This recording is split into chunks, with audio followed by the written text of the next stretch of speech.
Welcome to Dive Zone, your space to go deeper into English, one episode at a time. If you're enjoying the journey, make sure to like, share, and subscribe so you never miss a deep dive into language learning. Cut people off and never go back. That's not just the title of this episode. It's the whole message. Sometimes you need to walk away and protect your peace, and we're going to break that down today. Thank you for subscribing to this channel, and make sure you listen till the end. We've included some really useful English expressions and phrasal verbs that'll help you talk about this topic naturally. There's also a free PDF in the description with all the examples, so check that out too. Wait, so we're starting straight with cut them off and never go back? That's intense. I'm curiosity. The kind that drain your energy and steal your clarity. Let's straight into it. Whoa, straight to it, huh? You're not easing us in today, but okay, I'm listening. What triggered this? Nothing happened today specifically. It's just a pattern I've noticed in life, and honestly, in other people's lives too. Sometimes we give too many chances. We let people overstay in our lives. We tolerate bad behavior just because we've known someone for years, or because they're family, or they used to be there for us. I get that, but isn't that part of what makes relationships real? Like, sticking it out? People mess up. People go through things. Cutting them off seems extreme? That's exactly what people say, right before they allow someone to disrespect them again. Look, there's a big difference between giving someone grace and letting someone repeatedly drain your energy. We're not talking about minor misunderstandings here. I mean, people who gaslight you, manipulate you, lie, make you feel small, or only show up when they need something. Okay, so not just anyone. You're talking about toxic people. Exactly. And the phrase, cut people off and never go back, isn't about being cold or heartless. It's about being clear. It's about drawing the line. Some people just don't get the message unless you remove yourself entirely. But how do you know when it's time to really cut someone off? I mean, what if you're just being too sensitive? That's the question that keeps people stuck. Am I being too sensitive? No. You're being self-aware. When you leave every interaction with someone feeling drained, second-guessing yourself, or feeling like you're walking on eggshells, pay attention to that. Yeah, I've felt that before. There's this friend I had. Well, I thought he was a friend. But every time we talked, I felt like I had to justify myself. Like I wasn't enough, you know? He'd throw subtle jabs and laugh it off as just joking. That's the worst. People who mask toxicity as humor. And let me tell you, when you finally distance yourself from people like that, your mental peace goes up. It's like unclogging a pipe that's been blocked for years. That's a vivid image, but I get it. So you're saying it's not just about ending relationships, it's about reclaiming peace. Yes. We're taught to believe that forgiveness means reconnection, but it doesn't. You can forgive someone and still cut them off. You can wish someone well and still delete their number. You can be at peace and still never speak to them again. Wow, that's kind of freeing. But let me ask you, don't you ever feel guilty afterward? Like maybe you overreacted? Of course I've felt guilt. That's part of the healing process, especially if the person was close to you, or you shared history. But that guilt fades. You know what stays? The relief, the clarity, the energy you get back. I guess we get attached to people's potential, like who we hoped they'd become. Yes, that's a trap. Potential isn't reality. We can fall in love with someone's potential and ignore all the signs in the present. Whether it's a friend, partner, or even family, we can romanticize the version of them that doesn't even exist. But what about family? That's the hardest part for most people. You can't just cut off your parents or siblings, can you? You can, and sometimes you should. Being related doesn't give someone a free pass to hurt you.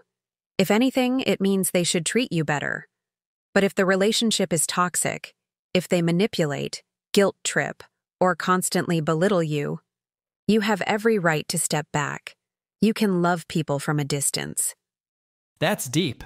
I think we all have at least one person we've kept around longer than we should have, just because of guilt or obligation. Absolutely. And a lot of us were raised to believe that cutting someone off is petty or mean. But boundaries aren't mean, they're necessary. Protecting your peace isn't petty, it's powerful. You make it sound empowering, like it's not just ending something, but choosing yourself. That's exactly what it is. Choosing yourself. And don't get me wrong, it's not always easy. There are tears, doubts, sleepless nights.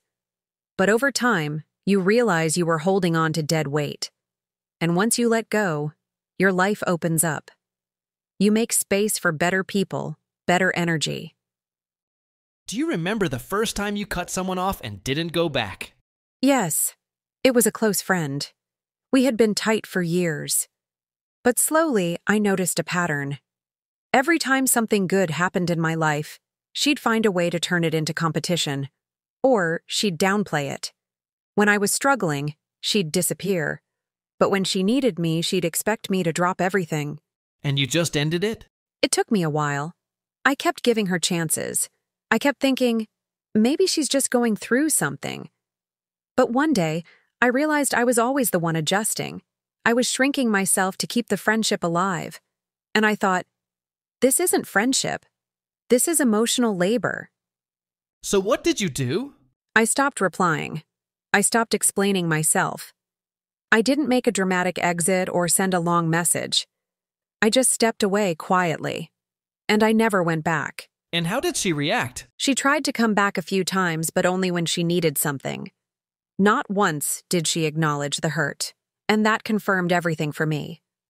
People will always show you who they are when you stop giving them what they want. That's heavy. But it makes sense. And I think a lot of listeners are going to relate to that. I hope they do. And I hope they remember, cutting people off isn't an act of cruelty. It's an act of clarity. You are not responsible for fixing people. You're responsible for protecting your energy, your peace, your growth. So, for anyone listening right now, who's on the fence about letting someone go, what would you say? I'd say, trust your gut.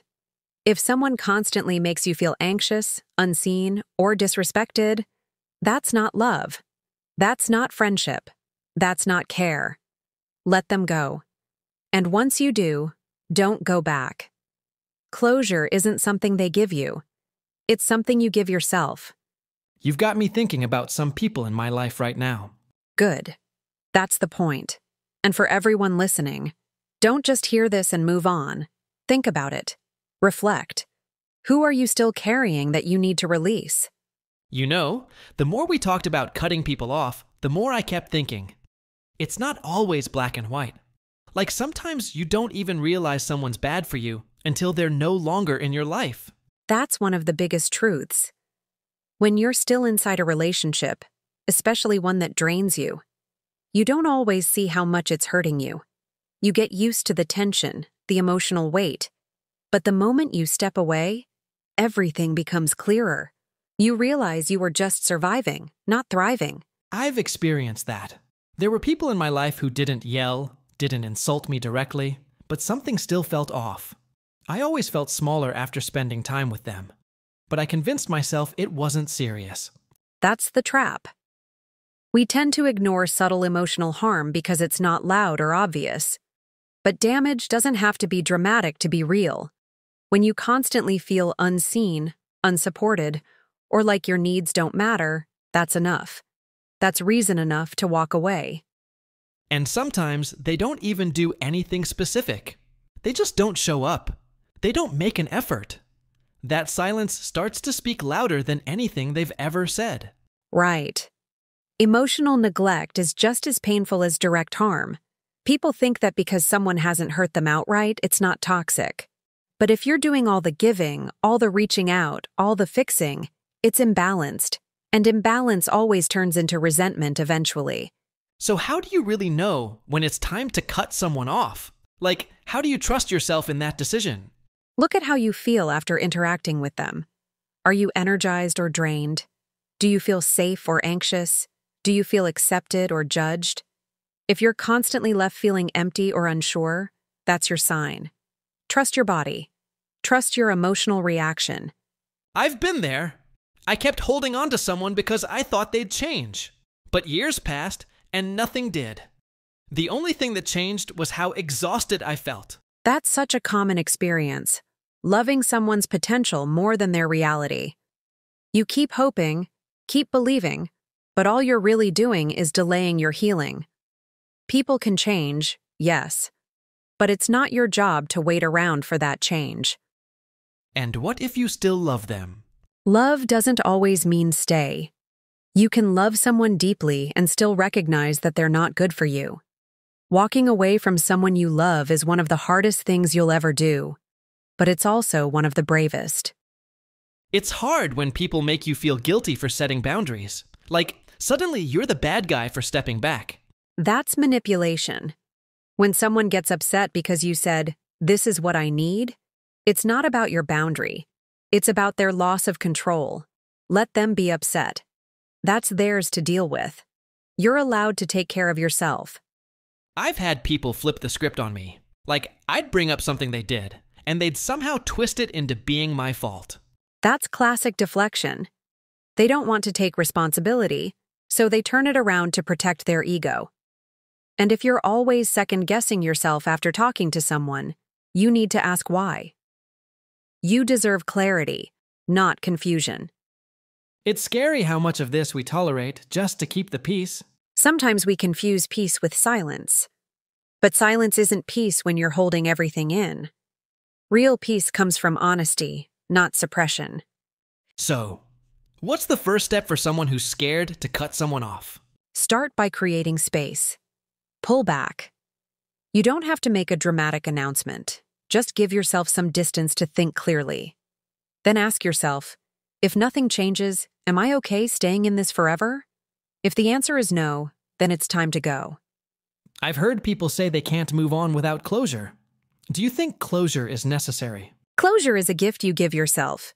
You don't need a final conversation. You don't need their apology. You just need to decide that their chapter in your story is over. It's about accepting the reality instead of chasing what should have been. Once you've walked away, how do you deal with You the loneliness? sit with it. You let yourself grieve. And then you start reconnecting with yourself. That empty space they left? Fill it with self-care, with things that make you feel alive again.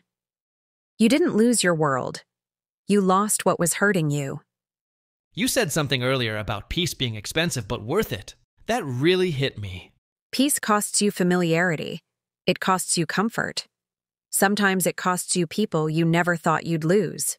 But what you gain in return, clarity, self-respect, inner calm, it's priceless. Peace isn't passive. It's a decision. Okay, let's shift gears a bit and talk about the language we used. You mentioned a lot of phrasal verbs and expressions that are super useful. Can we go over some of them? Sure. One of the biggest ones was cut someone off. That means to end communication or a relationship, especially when someone has crossed the line too many times. We also said walk away.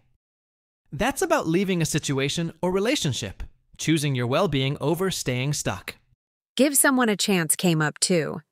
That's when you allow someone to prove themselves again, even after they messed up. Then there was drain your energy. That's a great way to describe people who leave you emotionally exhausted after every interaction. We talked about walking on eggshells too, when you're always careful around someone because they're unpredictable or easily offended.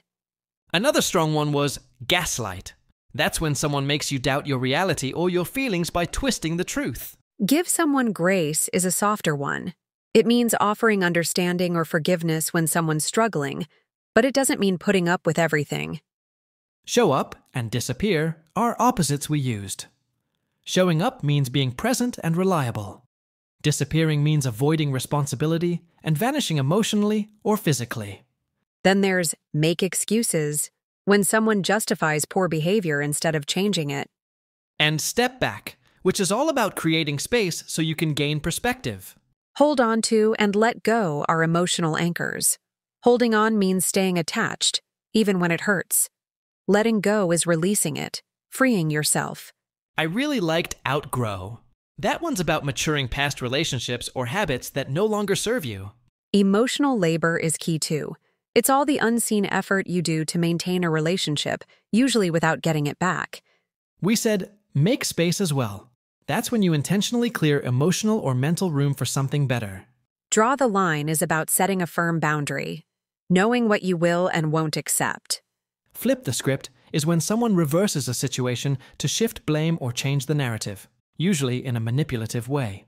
And lastly, shrink yourself. That's what happens when you minimize your needs or opinions to avoid conflict or rejection. This vocabulary is powerful. It helps people explain what they're going through in a way that's clear and emotionally honest. When you can name something, you can face it. And when you can face it, you can change it. For anyone listening, check out the PDF in the description. Everything we just covered is written down with examples and space to practice. And remember, this episode isn't just about language. It's about choosing peace over pressure, clarity over chaos, and truth over tolerance. You deserve relationships that honor you. And you deserve to say that in English, too. Exactly. Thanks for watching Dive English Zone. If you enjoyed this video, don't forget to give it a like, drop a comment below, and hit that subscribe button so you won't miss any of our upcoming lessons. See you in the next one.